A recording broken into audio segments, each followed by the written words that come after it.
अस्सलामुअलैकुम, आप देख रहे हैं समा। मैं हूं रमीज अहमद और मैं हूं इरम ज़ईम। बुलेटिन का आगाज करेंगे अच्छी खबर से। सनतकारों 24 घंटे मशीनें चलाओ, मुनाफा कमाओ, मुल्क को आगे बढ़ाओ। मईशत को कोरोना के दबाव से निकालने के लिए वज़ीर आज़म ने छोटी सनतों के लिए बड़े पैकेज का ऐलान कर दिया। इमरान खान ने खुशखबरी सुनाई कि 1 नवंबर से छोटी और दरमियानी दर्जे की सनतों को इजाफी बिजली 50% कम कीमत पर देंगे, जबकि 3 साल तक तमाम सनतों को 25% कम रेट पर बिजली दी जाएगी। उन्होंने पी कार भी खत्म करने का ऐलान कर दिया।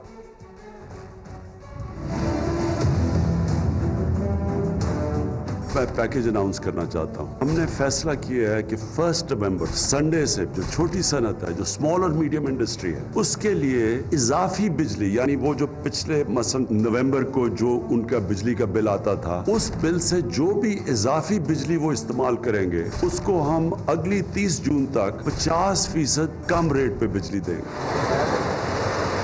मसलन अगर 16 रुपए यूनिट पे बिजली वो खरीद रहे थे, 8 रुपए पे अब इजाफी बिजली उनको चार्ज किया जाएगा। उसके बाद फिर हम रिव्यू करेंगे, लेकिन सारी इंडस्ट्री अगले 3 साल के लिए 25% कम रेट पे हम उनको इजाफी बिजली देंगे, जिसमें बड़ी इंडस्ट्री भी शामिल है। ऑफ पीक आवर के ऊपर बिजली सस्ती दी जाती थी, अब सारा वक्त कोई ऑफ पीक आवर नहीं होगा। सारा वक्त आप ये समझें सारा ऑफ पीक होगा। महंगी बिजली की वजह से इंडस्ट्रियलाइजेशन रुकी हुई थी, हम मुकाबला नहीं कर पा रहे थे अपने हमसायों का। हमारे लिए बहुत जरूरी है कि तेजी से तेजी अपने मुल्क के अंदर इंडस्ट्रियलाइज करें। रोजगार जब जैसे जैसे ज्यादा मिलता रहेगा, उसे गुर्बत कम होती जाएगी, मुल्क में दौलत बढ़ेगी। जैसे जैसे दौलत में इजाफा होगा, हमारी कुव्वत होगी कर्जे वापस करने की, वो बढ़ जाएगी।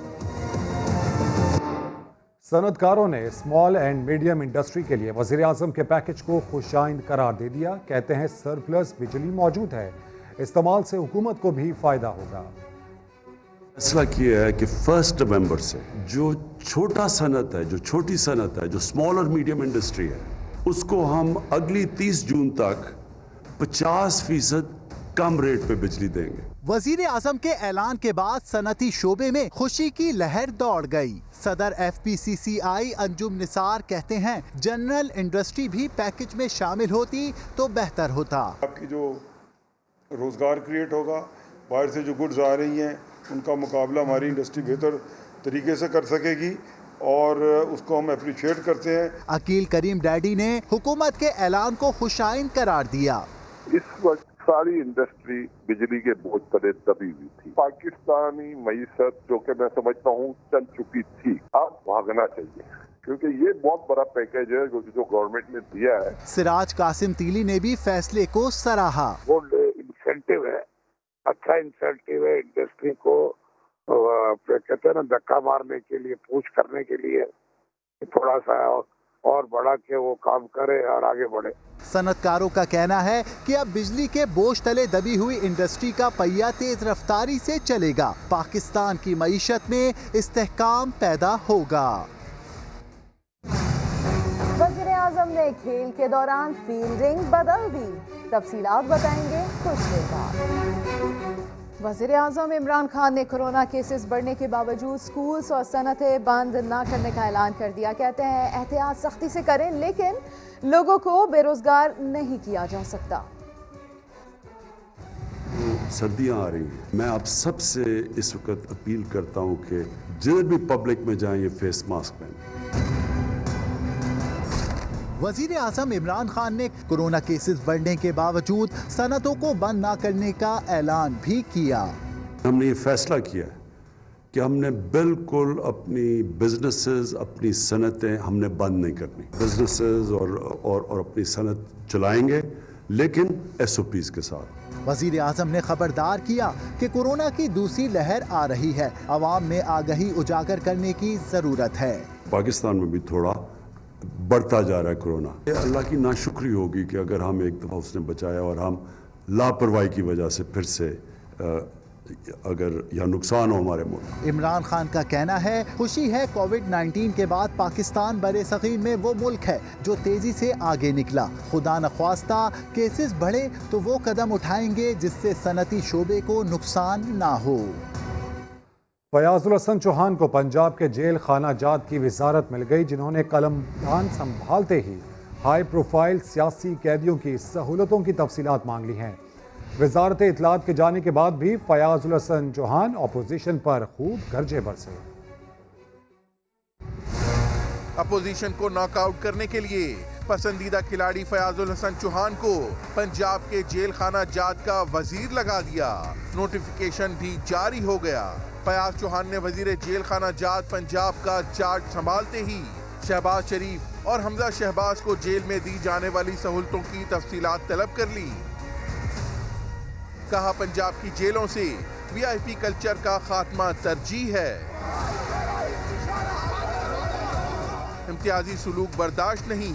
हमजा शहबाज हों या शहबाज शरीफ, कानून के मुताबिक जेल अलॉट होंगे। तमाम कैदियों को यकसा सहूलतें फराहम करना मिशन है। फयाज चौहान ने कॉलोनीज के साथ जेल खाना जात का कलमदान मिलने से पहले ट्वीट भी की, जिसमें उनका कहना था कि इत्तलात की वजारत की वापसी पर सबसे ज्यादा खुशी मेजर गौरव आर्या, भारतीय एजेंसी रॉ, मिक्स अचार पार्टी और नून लीग को हुई है। उन्होंने अपोजिशन को खातिर जमा रखने का मशवरा दिया और कहा कि वो वजीर आजम के सिपाही हैं और करप्शन के खिलाफ बोलते रहेंगे। खबरों में आगे देखिए, अयाज सादिक की धमकी। क्या मौलाना फजल रहमान की पार्टी इनसे इत्तेफाक नहीं करती? हाफिज हुसैन अहमद की मजम्मत के बाद गफूर हैदरी ने अयाज सादिक के बयान से लाताल्लुकी का इजहार कर दिया, जबकि मौलाना फजल रहमान तो खुद साबिक स्पीकर से भी ज्यादा उनसे इत्तेफाक करने का बयान दे चुके हैं। अयाज सादिक ने जो भी कहा कौमी असम्बली में, आप उसे इत्तेफाक करते हैं या उसे इख्तिलाफ करते हैं? मैं तो समझता हूँ कि इससे भी कुछ आगे जाकर हमें इत्तेफाक करना चाहिए। ये ज़रा कम है थोड़ा सा। सुना आपने JUI फे के सरबराह क्या कह रहे हैं? सेनेटर गफूर हैदरी की भी सुनिए। अयाज सादिक ने जो बयान दिया है वो उसका बयान है, पार्टी पॉलिसी है या ज़ाती बयान है, उसकी वजाहत उसने खुद करनी है, उसने खुद करनी है उसकी। अब्दुल गफूर हैदरी से पहले पार्टी के मरकजी सेक्रेटरी इत्तिलात हाफिज हुसैन अहमद भी अयाज सादिक के बयान की मुजम्मत कर चुके और उस पर सवाल उठा चुके हैं। इसी बुलेटिन में बताएंगे, मरियम नवाज मफरूर करार। इतना ना उकसाओ कि कोई और ऐसी बात हो जाए। अयाज सादिक ने वजाहत के बाद जारहाना रवैया अपना लिया। कहा उन्होंने जो इस हुकूमत के खिलाफ बात की वो ठीक कही। इतना ना उकसाया जाए कि फिर से कोई ऐसी बात हो जाए। रोज कहा जाए कि आप गद्दार हैं तो क्या दिल नहीं दुखेगा? रोज कहा जाए कि आपके में मोदी की रूह है और आप हिंदुस्तान के हैं और आप गद्दार हैं, तो क्या आपका दिल नहीं दुखेगा? क्या आप भी कभी जज्बात में आके कोई ऐसी बात नहीं करेंगे? तो मैंने जो की, मैंने इस हुकूमत की और मेरा ख्याल है मैंने ठीक की। मैं ये कहता हूँ इतना और ना उकसाओ कि कोई और ऐसी बात हो जाए, तो इसलिए इनको छोड़ देना चाहिए। सिंध पुलिस ने मज़ार-ए-कायद की बेहुरमती केस में मरियम नवाज को मफरूर करार दे दिया। प्रोसिक्यूशन के एतराज़ पर तफ्तीशी अफसर ने 3 दिन की मोहलत मांग ली। डिप्टी पब्लिक प्रोसिक्यूटर ने कैप्टन सफदर की जमानत से मुतालिक अदालती हुक्मनामे पर भी एतराज़ कर दिया। कराची से इरफानुल हक की रिपोर्ट।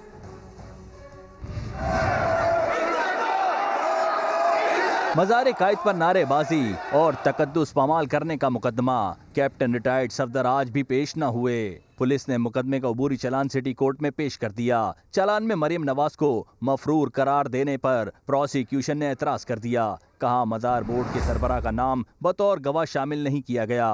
पुलिस ने अपने आला हुक्काम से चालान की मंजूरी भी नहीं ली। प्रोसिक्यूटर ने अदालती हुक्मनामे पर भी एतराज जमा कर दिया। Deputy public prosecutor Mohammad Shoaib का कहना था कि कैप्टन रिटायर्ड सफदर की जमानत की मुखालफत नहीं की। शोर शराबे से मुमकिन तौर पर अदालत बात नहीं सुन सकी। हुक्मनामे में लिखा गया कि हमने मुखालफत की, जो गलत है। हमारी इस दरख्वास्त को मुकदमे का हिस्सा बनाया जाए। इरफानुल हक, समा, कराची। दफ्तर खारजा के जरिए नवाज शरीफ को वापस लाने के लिए काम हो रहा है। जब मुनासिब हुआ वजीर आजम खुद बरतानवी वजीर आजम से बात भी करेंगे, ऐसा कहना है वजीर इत्तलात शिबली फराज का। बोले नवाज शरीफ पाकिस्तान को बदनाम करके भारत को खुश कर रहे हैं। ये फॉरेन ऑफिस के थ्रू इस वक्त हो रहा है। प्राइम मिनिस्टर ज़ाती तौर पे भी जब वो मुनासिब समझेंगे करीब कि उनसे प्राइम मिनिस्टर से, क्योंकि उधर एक कोविड की सिचुएशन है, अपनी तरफ से जो भी हमारा हो सकता है वो हम करेंगे। लेकिन ये बात मुबर्रा नहीं करती है कि वो इस चक्कर में रहें कि चूंकि एक्स्ट्रेडिशन ट्रीटी नहीं है तो वो वहाँ पे रहें। बाहर रह के आप इनकलाबी नहीं बन सकते हैं। आप इधर आएंगे, आप इधर अगर जो भी आपने बात करनी है आप यहाँ से करें। आप अपने दूसरों की ज़मीन को इस्तेमाल न करें। आप किसी और का एसेट ना बने। वो ऐसी तकारीर कर रहा है, एक ऐसा माहौल इस मुल्क में बना रहा है जो कि मुल्क के लिए खतरनाक है। आप किस तरह से इंडिया को खुश कर रहे हो? हमें जलसों से कोई वो नहीं है, लेकिन हमें अगर इख्तिलाफ है वो उन बातों का है जो कि वो कर रहे हैं। जो रियासत पाकिस्तान पे जो ज़र्ब लगाई जा रही है वो बिल्कुल एक्सेप्टेबल नहीं है। पूरी तरह से हमारा दुश्मन सरगर्म अमल है और जो मौजूदा अपोजिशन है वो उन्हीं के हाथ में खेल रही है। मुर्गियों के नाम पर 3 करोड़ का चूना, बाजरा जानिए कुछ देर बाद। बिलावल भुट्टो का कहना है कि कुछ लोग कह रहे हैं कि दयामर में औरतों को वोट नहीं डालने देंगे। वो कान खोल कर सुन ले। पीपल्स पार्टी की जियालिया आपके डर से पीछे नहीं हटेंगी। गिलगित में वुमेन कन्वेंशन से खिताब में बिलावल ने इलेक्शन जीतने का दावा भी कर दिया। आज इलेक्शन के दौर में बाकी जमातों बातें करते हैं, हम वो वाहिद जमात में, वो वाहिद जमात है जिनका मंशूर का हिस्सा है। हम अकेला नहीं लड़ सकते, ना ही हम ये सूबा गिलगित बल्तिस्तान के 50% के लिए बना रहे हैं। हम गिलगित बल्तिस्तान के 100% के लिए बना रहे हैं। कुछ लोग कह रहे हैं कि हम दयामिर में औरतों को इलेक्शन नहीं लड़ने देंगे। मैं उनको बताना चाहता हूँ ये शहीद मोहतरमा बेनज़ीर भुट्टो के साथी है, ये आपकी धमकियां से पीछे नहीं हटेंगी। लेकिन इन सब तमाम जालिमों के लिए ये जवाब है कि हमारा कारकुन सादिया दानिश दयामिर में इलेक्शन लड़ रही है। हम वाज़ेह अक्सरियत के साथ जीतेंगे और 15 नवंबर के बाद हम जियाला को वजीर आला फिर बनाएंगे। इसी बुलेटिन में जानिए टैक्स अब नहीं बढ़ेगा। एक मुर्गी की कीमत 600 रुपए, लेकिन इसकी देखभाल के लिए 1 लाख रुपए के अखराजात। जी हाँ, ऐसा मंसूबा चल रहा है सिंध सरकार में, जहां अफसरान मुर्गियों के नाम पर गरीबों के टैक्स को अंधाधुंध लूट रहे हैं। अगर कोई आम शहरी अपनी मुर्गी ले जाए तो उससे भी पैसे बटोरे जाते हैं। सिंध का ये पोल्ट्री प्रोडक्शन बनाया तो गया था देसी मुर्गियों की नशोनुमा के लिए, मगर फल फूल रहे हैं अफसरान। करंगी पोल्ट्री फार्म पर कायम हैचरीज और फीड मिल बंद हो गई, जबकि वहां मौजूद 300 के करीब मुर्गियों के नाम पर 3 करोड़ का चूना लगा दिया गया। मुर्गियों की वैक्सीन और खुराक की मद में अखराजात दिखाकर सरकारी खजाने से रकम निकलवाई गई। समा के सवाल पर पोल्ट्री फार्म का अफसर आएं बाएं शाएं करने लगा। मुर्गियाँ किधर है? यही है मुर्गियाँ, इसमें तो नहीं है, इसमें तो बकरी है। बकरियाँ मुर्गी बकरे बन गए होंगे। मुर्गियाँ बकरी बन जाती हैं और क्या, सब कुछ हो सकता है। अच्छा, अफसरान के ठाट ऐसे कि देसी मुर्गियों की नशोनुमा के बहाने महकमा 5 करोड़ रुपए तनख्वाह और मराद भी लेता है। Director poultry farm Asadullah Sheikh ने समा से गुफ्तगू में इंकशाफ किया कि बजट इतना नहीं जितना वेबसाइट पर दिखाया गया है। फार्म में डॉक्टर महीनों शक्ल नहीं दिखाते। कोई शहरी अपनी मुर्गी के लिए वैक्सीन लेने आए तो उससे भी रकम बटोरी जाती है। एक टीका लगाया इन्होंने, मेरी मुर्गी के ऊपर टीका लगाया और बोलते हैं 500 रुपये की वैक्सीन मिलेगी, आप जाके अपनी मुर्गियों को लगाओ। मैंने कहा डॉक्टर साहब ये तो आपको फ्री को मिलते हैं। बोलते हैं नहीं, हम लोग को पैसों को मिलता है, आपने अगर परचेज करना है करो, नहीं करना है बाहर जाओ। सिंध में पोल्ट्री के लिए कायम इदारा तबाही के दहाने पर पहुंच चुका है, लेकिन अफसरान मौज में हैं। इसके बावजूद सूबाई हुकूमत की जानिब से अब तक कोई एक्शन नहीं लिया गया। मंसूर मुगैरी, समा, कराची। कोरोना से आवाम पहले ही परेशान है, टैक्सों में मजीद इजाफा नहीं करेंगे। हुकूमत ने IMF का मुतालबा मानने से इनकार कर दिया। आलमी मालियाती इदारे ने तवानाई शोबे के नुकसानात में कमी लाने पर भी जोर दिया है। शकील अहमद रिपोर्ट करेंगे।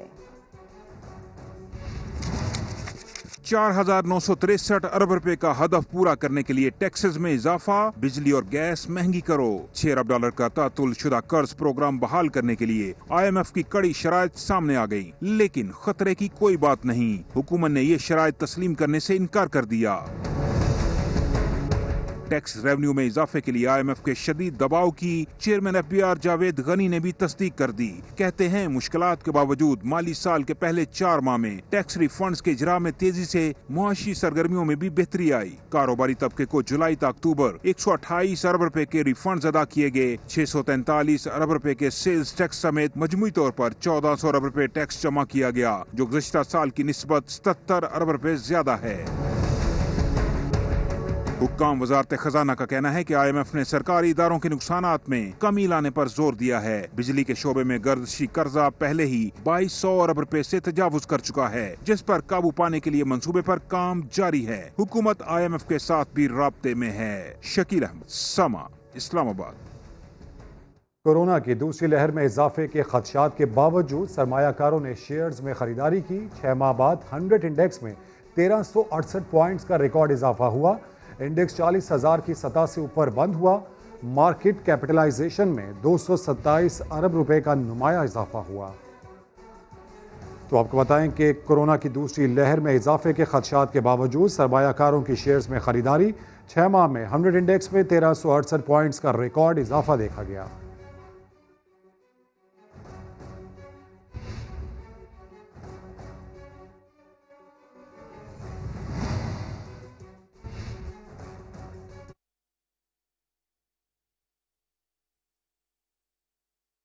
पाक अफगान सरहद पर दहशतगर्दों का वार, पाक फौज का एक जवान शहीद और 2 जख्मी हो गए। भारतीय फौज की शरंगेजियां भी ना रुकी। LOC पर फिर जंगबंदी मुआहदे की खिलाफ वर्जी करते हुए एक आम शहरी को जख्मी कर दिया। इस्लामाबाद से उस्मान खान की रिपोर्ट।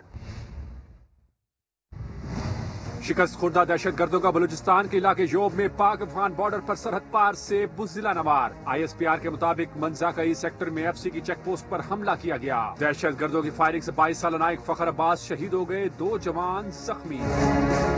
पाकिस्तान अफगान हुकाम के साथ बॉर्डर मैनेजमेंट के मामलात मुसलसल उठाता रहता है। ISPR का कहना है कि सरहद पार से दरअंदाजी रोकने के लिए मौसर सरहदी नज्म व नस्क जरूरी है।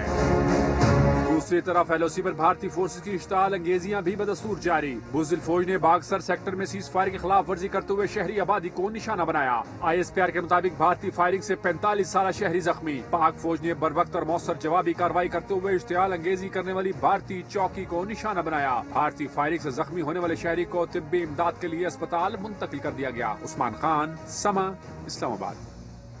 27 फरवरी 2019 को पाकिस्तान की फतह का दुश्मन ने भी एतराफ़ किया। भारतीय कोर कमांडर्स पाकिस्तान की बर्तरी तस्लीम करने पर मजबूर हुए। मोदी सरकार हार के बाद राफेल तैयारों की कमी का रोना रोती नजर आई। लाहौर में मुबैना तौर पर टिकटॉक बनाने के दौरान गोली चलने से एक नौजवान जान बहक जबकि दूसरा जख्मी हो गया। पुलिस ने जख्मी होने वाले नौजवान को हिरासत में ले लिया। जहांगीर खान की रिपोर्ट देखिए। वाकया थाना सुंदर की हुदूद में हाउसिंग सोसाइटी में पेश आया। 18 साला दाऊद और उसका दोस्त अब्दुल रहमान प्रॉपर्टी के दफ्तर में मौजूद थे। अचानक गोली चल गई। पुलिस टिकटॉक बनाने के दौरान गोली चलने की इत्तला पाकर मौका पर पहुंची तो दाऊद खून में लथपथ गिरा हुआ था, जिसके पास एक पिस्तौल और टेबल पर मोबाइल पड़ा पाया गया जिस पर टिकटॉक चल रही थी।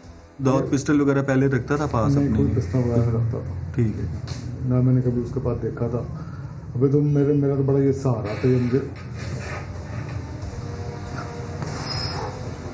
पुलिस ने दाऊद को अस्पताल मुंतकिल किया लेकिन वो जांबर ना हो सका। वाकये में मामूली जख्मी होने वाले नौजवान अब्दुल रहमान को पुलिस ने हिरासत में ले लिया। उसने पता नहीं कहां से निकाल के फायर कर दी, खुद ही अपने ऊपर वो फायर मुझसे लग के भी मुझे लगा। पुलिस का कहना है कि शवाहिद की रोशनी में की जाने वाली तफ्तीश में असल हकायक मालूम होंगे। जहांगीर खान, समा, लाहौर। लाहौर पुलिस ने 4 दिन पहले फायरिंग करने वाले मुल्जिमान को गिरफ्तार कर लिया। गोलियों से बच्चा जाँ बहक हुआ था। रियाज अहमद की रिपोर्ट देखिए। फायरिंग से 3 साला बच्चे की हलाकत, पुलिस ने 2 मुल्जिम गिरफ्तार कर लिए।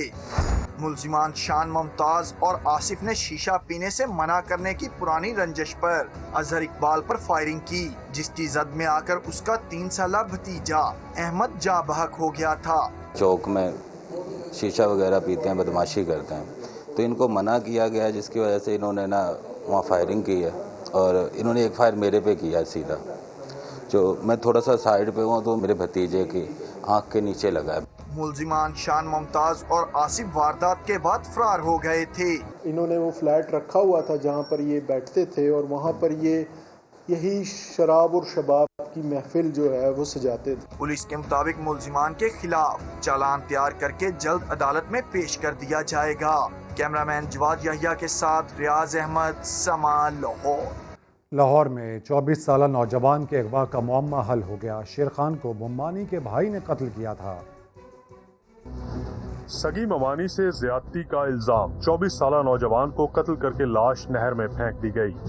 कहना से लापता शेर खान के मोबाइल फोन कॉल्स की तफसीलात और लोकेशन ट्रेस करके पुलिस ने शाहिद नामी नौजवान को हिरासत में लिया, जिसने अपने 2 दोस्तों जहीर और कैसर के साथ मिलकर मगवी के कत्ल का एतराफ कर लिया। जब उसको गिरफ्तार किया तो उसने इंकशाफ किया कि उसने मगवी शेर खान को अपने 2 दोस्तों जहीर अब्बास और कैसर इफ्तिखार के हमरा मिलकर नहर पर ही फायर मारकर बिजली और फायर कत्ल कर दिया था।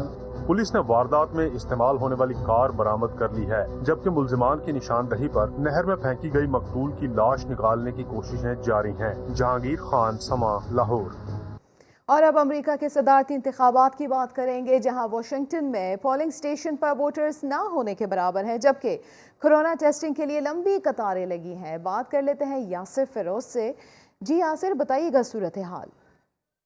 जी, वोटिंग शुरू हुए तकरीबन 4 घंटे से भी ज़ायद वक्त हो चुका है और ऐसा लग रहा है कि वोटर्स का नामो निशान देखने को नहीं मिल रहा है। ये सबसे बड़ा पोलिंग स्टेशन है वाशिंगटन डीसी का। हमने दूसरे पोलिंग स्टेशन भी गए, वहाँ भी तकरीबन सेम ही सूरत हाल है। यहाँ पर 4 घंटे में को तकरीबन 100 लोग या आप 100 से 200 लोग कह सकते हैं कि वो यहाँ पर आए होंगे वोट डालने के लिए। ज़्यादातर लोग पहले ही अर्ली वोटिंग में वोट डाल चुके हैं या फिर बैलेट थ्रू मेल डाक के ज़रिए वो वोट कास्ट कर चुके हैं। ये वही जगह है जहाँ पर वज़ीर आज़म इमरान खान ने 1-2 साल पहले जलसा किया था। कैपिटल एरिना बहुत बड़ा पोलिंग स्टेशन है। दिलचस्प सूरत हाल ये है कि इसी से एक आप मनाजिर में भी देख सकते हैं कि एक सड़क बराबर में लोगों की लंबी लाइनें लगी हुई हैं। दर्जनों लोग यहाँ पर मौजूद हैं और जब पता किया गया तो पता चला कि वो कोविड टेस्टिंग के लिए है। तो कोरोना की टेस्टिंग के लिए, कोविड की टेस्टिंग के लिए दर्जनों लोग मौजूद हैं। इसके साथ साथ सिक्योरिटी, आर्मी फोर्सेस भी हमें नज़र आए, एयरफोर्स के लोग, आर्मी के लोग भी डेप्यूटेड नज़र आए। सिक्योरिटी के लिए भी सबको इंतज़ार यही है। जो हमारी अमले से बात हुई यहाँ, वो ये कह रहे हैं कि वो उन्होंने कई दिहाइयों में ऐसी सूरत हाल नहीं देखी कि वोटिंग वाले दिन बिल्कुल सन्नाटा है। बहुत शुक्रिया यासिर फिरोज आपका। अमेरिका की 50 रियासतों में से ज्यादातर में इलेक्शन के नताइज का पहले से ही अंदाजा होता है। इन रियासतों को रेड एंड ब्लू स्टेट्स कहा जाता है। लाल रियासतें रिपब्लिकन और नीली रियासतें डेमोक्रेट्स का मजबूत गढ़ समझी जाती हैं, मगर कुछ रियासतें स्विंग स्टेट्स कहलाती हैं, जहां दोनों जमातों में सख्त मुकाबला होता है। इस बार फ्लोरिडा, जॉर्जिया, शुमाली कैरोलिना और इसके साथ साथ Virginia, Ohio, Pennsylvania, north Hampshire और अगर आगे बढ़ें तो मिशिगन, विस्कॉन्सिन, फिर मिनीसोटा और आयोवा को स्विंग स्टेट्स कहा जा रहा है, जहां ट्रंप और बाइडेन में से कोई भी जीत सकता है। उनके अलावा टेक्सास, जो ज्यादातर रिपब्लिकन के पास रही है, और डेमोक्रेट्स की रिवायती रियासतों एरिजोना और न्यूएडा में भी कांटे के मुकाबले की तवक्का की जा रही है। इन 14 रियासतों के इलेक्टोरल वोट 212 बनते हैं, यानी मजमूई 538 इलेक्टोरल वोट का 40%। तो यही 40% वोट फैसला करेंगे कि फतह का ताज डोनाल्ड ट्रंप के सर सजता है या जो बाइडेन के सर। अमरीकी सदारती इंतखाबात में सट्टेबाजी का नया रिकॉर्ड बनने जा रहा है। बरतानवी अखबार गार्जियन की रिपोर्ट के मुताबिक ट्रंप और बाइडेन की जंग पर 1 अरब पाउंड यानी तकरीबन 210 अरब रुपए की शर्तें मुतवक्के हैं। इससे पहले किसी इवेंट पर इतनी बड़ी रकम का जुआ नहीं खेला गया। जो बाइडेन को इलेक्शन में फेवरेट करार दिया जा रहा है। जो बाइडेन की जीत के 65%, जबकि ट्रंप की फतह के 35% इम्कानात जाहिर किए गए हैं। जो बाइडेन की जीत पर एक शख्स ने रिकॉर्ड 10 लाख पाउंड्स की शर्त लगाई है। बाइडेन जीत गए तो उसे 15 लाख पाउंड्स मिलेंगे।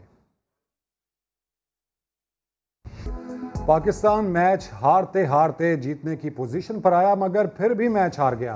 तीसरे वनडे में जिम्बाब्वे ने सुपर ओवर में पाकिस्तान को शिकस्त दे दी। लाहौर हाई कोर्ट ने 26 जून को पेट्रोलियम मसनूआत की कीमतों में इजाफे की तहकीकात 4 हफ्तों में मुकम्मल करने की हिदायत दे दी।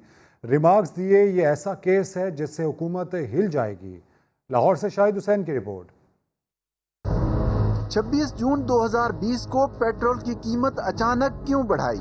लाहौर हाई कोर्ट ने रिपोर्ट तलब करते हुए हतमी डेडलाइन दे दी। समाअत के दौरान अदालत ने एडिशनल अटॉर्नी जनरल से तहकीकाती रिपोर्ट पेश करने का कहा तो उन्होंने मजीद मोहलत मांग ली। चीफ जस्टिस ने कहा कि ये ऐसा केस है जिससे हुकूमत हिल जाएगी।